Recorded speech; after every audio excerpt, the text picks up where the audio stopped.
Bruce Smith. How about that? Thank y'all for being with us today. And they're Bruce, from. thank you for your service. How about Bruce served our country well, and they're from the area where the show began. I said we've been up and down that main highway through there and done a broadcast from every car dealership you could think of. Oh yeah. You mean lovely Boaz? Boaz. Abraham, everybody's favorite Greek. Abraham Shepherd is here with his wife Grace, and I met Abraham when we were in Israel back in 2009. And he was there in Israel at the same time. He does great mission work all over the world. Now, Rick, wait a minute. Let me be sure I understand this, because I don't think I got the bell out and got it busy enough for that. Yeah. You met a man from Greece. Correct. And his Canadian wife. Correct. In Israel. Correct. Okay. Now, I just want to make sure I got that. And, the more that Abraham tells me about Greece, now I know that, the economy crumbled there for a little while, and for a minute they thought we was going to declare martial law, but the like to brought the world economy down, Rick. Come here, Abraham, because I want everybody to hear from him. Everybody loves a jolly Greek. Yeah. I mean, the Greeks, let's face it, they're here to have a good time. Yes. Yes. So they know how to cook and throw a party. You said that in Greece, talking about cultures of different places. Yes. I guess y'all don't have shows that are on at the time of day we're on because nobody gets up till when. No, nobody will get up. So the day starts 10 maybe? Well, something like that. I mean, they'll force them to go to the office to start work. And so if you show to the office early, they look at you like, what are you doing here? Why you're bothering me kind of thing, So they're not awake yet. So what do you try to get there at 10, work an hour, then head to lunch?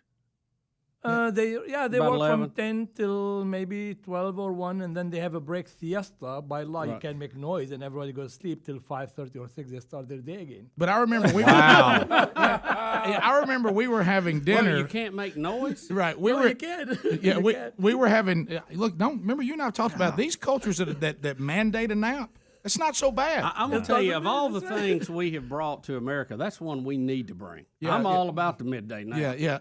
And you guys Let's make it mandatory. But you were Like telling nursery school. you were telling me Get on your cot. Americans are on a very strict schedule. Mm-hmm. Everything's on a schedule. And you were telling me when we were eating in Israel that you won't have dinner in Greece till, it could be 9 o'clock at night. It's pretty normal, right? Oh, 9 o'clock is early. I Oh, mean, that is- you can see family around 11 o'clock even, and even some midnight even. You see family with children going out and just having fun. And partly because the heat you're talking about in Alabama, I guess it's a hot Mediterranean climate. People, they just enjoy the coolness of the night.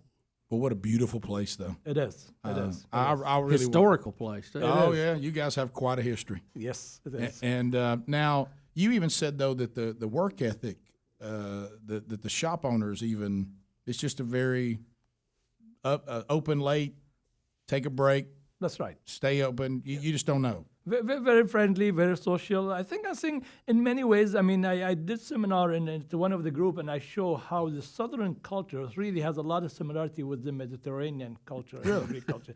Laid back, and then, take it easy and enjoy life, as much as you can. And the vacation you're talking about, they value vacation and they value their way of life. There's a small story, an American tourist was telling a guy, like, he should really have better boat, better thing. He was fishing and he said, you can earn more money and have more people working for you. And this way you can just chill and relax. And he said, well, what do you think I'm doing now? So Yeah. We're out here on my boat now. Why do I need to work harder for a better boat? Yeah. So I can spend more. Because one thing Americans, when we see this with friends of ours sometimes, unfortunately, they work very hard, and that's great. Or we did it one time. great. And they have accomplished a lot financially, and they have things that they should enjoy, but they never go and enjoy them. Exactly. They're always working. That's right. That's right. Yeah. So what good is it? Yeah. Well, to me, as a Christian, I think work, if you look at it, it's more a curse. The way I look at it, in the sense, you can work, but should not be work to me something that you really make it rule your life. You work to enjoy and enjoy life itself. Yeah. So you're here in America for just a time, just doing some ministry work or making contacts, or you were headed back to Canada, right, with your wife?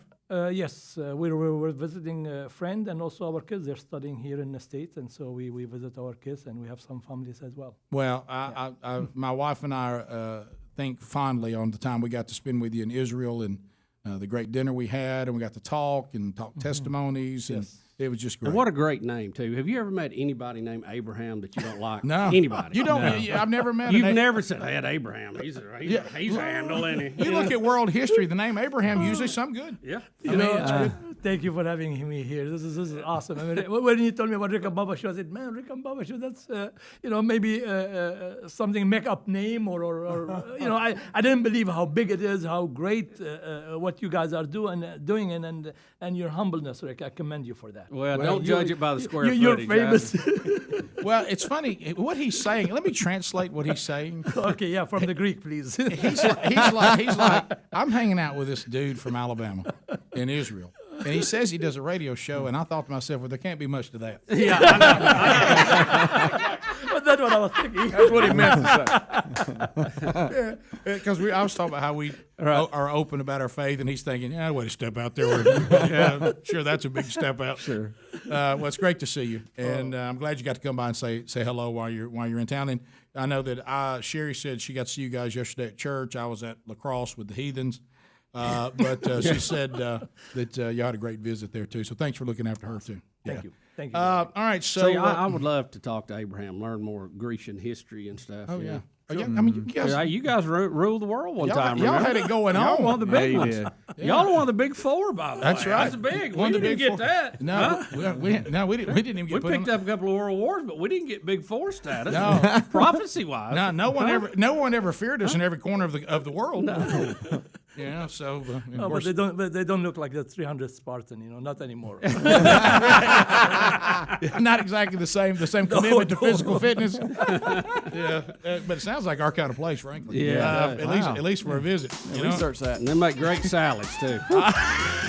Great salads. About them heroes.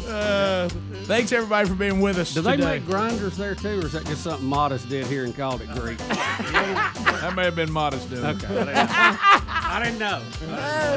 If you leave us, have an outstanding day.